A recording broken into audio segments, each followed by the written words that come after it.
us. Hey, I know I appreciate it. I'm talking to our Save Jersey listeners. I read the blogs every day. That's great. I appreciate that.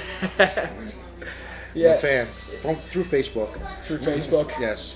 It's exciting. I think the New Jersey blogosphere is kind of picking up and developing as a alternative source of information. Well, I enjoy Save Jersey. It's that it has a focus on national and state and local. But good writing. The people writing on it. I mean, I encourage people to read it whenever they get a chance. Anyone who's politically inclined. Right. As we are, we can't help ourselves, right? It's ingrained. Exactly. It's ingrained. So I thought I'd start out today by asking you a little bit about yourself, a little bit of background, because like we just talked about, most people who read our blogs are politically inclined. They have a general idea about what's been happening between you and the governor and your sister-in-law, but they don't know too much about you, the person, who you were before this thing began to unfold a few years ago. So, and first off the bat, I know you've described yourself as a street thug. Well, in the past, a reformed street thug. So I thought maybe you could elaborate on that.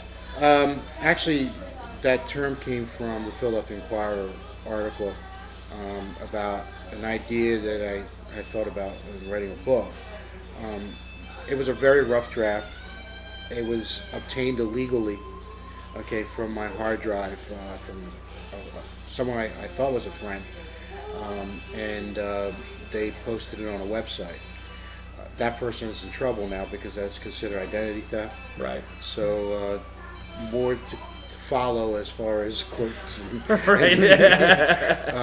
to come. But that aside, when I refer to myself as a former street thug, I grew up in the city. I grew up in the city of Trenton, Italian neighborhood of Chambersburg, and basically I was just one of those guys that kind of hung out on the street corners, got in some mischief.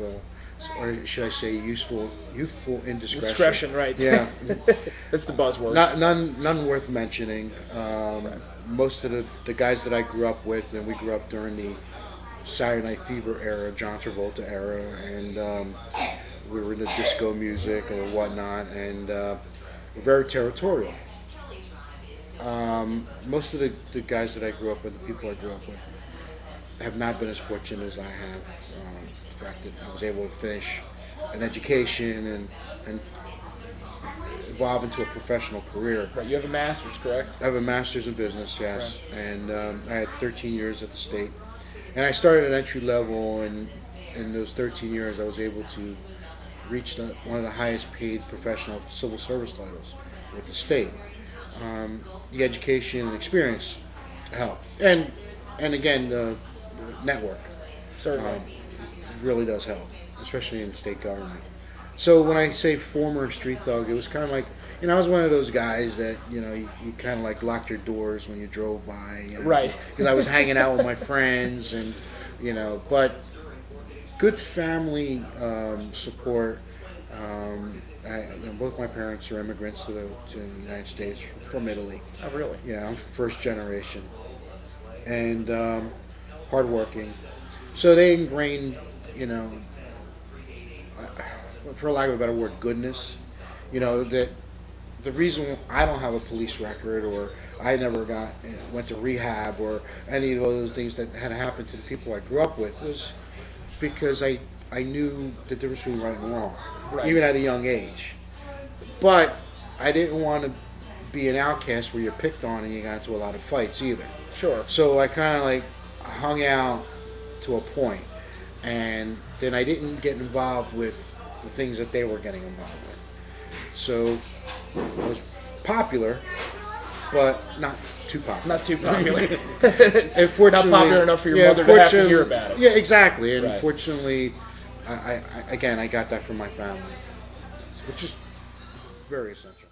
We talked a little bit about, you growing up in New Jersey. We talked about you getting your master's degree. What made you decide to take that educational experience, your life experience, and get involved with New Jersey state government? Well, at the time, we're going back in the late 80s, early 90s, I was running a family business. It was a pizzeria restaurant in West Trenton. And I really wasn't even in politics. I wasn't even. I don't think I was a citizen. People might not know. I was born in Canada. I grew up in New Jersey for the most part. Moved back to Canada for 4 years when I was 15 and 19. My family came back again. So you're never running for president? No. Unless Arnold goes first. Unless Arnold goes yeah, first. Yeah, Arnold goes first. But I never would run for office because of things like in my youthful indiscretions. I mean, people have asked me if I would have run for office, and I respond the same way: is that I don't have skeletons in my closet. I have live bodies there. So I don't want someone that knew me from the streets of Chambersburg says, "Oh yeah, I remember him. He was just he was that." Right. I wouldn't want to answer those questions. And people, it's a part of modern politics. Well, everything's laid bare. Well, I tell you, and I'll give credit to people who do run because they do put themselves out there and they do put their private lives out there, and something is going to come up. I mean, there is always something. So I would want to put my family and friends through that. I have the backbone for it. I can't really say that, like my wife, who's the sweetest person in the world, and I definitely married the right sister. She couldn't handle it. She doesn't like any negativity at all. She's a school teacher for 31 years, and everybody loves her. She's always smiling, but she doesn't handle any bad things said about me. But moving on, it was back in the early '90s. I had a business in West Trenton, and I wasn't really into politics. When I was living in Canada, I became enamored with Ronald Reagan, and saw his campaign because we moved back in '82, and he was president at the time, and I just thought that if I was going to be affiliated with a party, it was a fiscal conservative. Because I heard him speak, I saw his speeches, and maybe it was the way he presented it, but I really think I became enamored with his policies.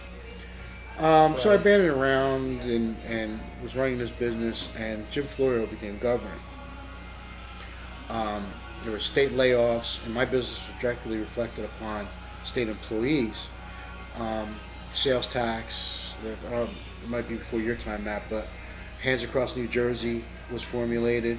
Right, yeah, I've heard of it, but it is before my time. Right. He got the NRA upset with him. Right. He put the regulations at such a steep height that I think Christy Whitman used this line when she was running against him. The United States rifle team wouldn't be able to practice in New Jersey. Right.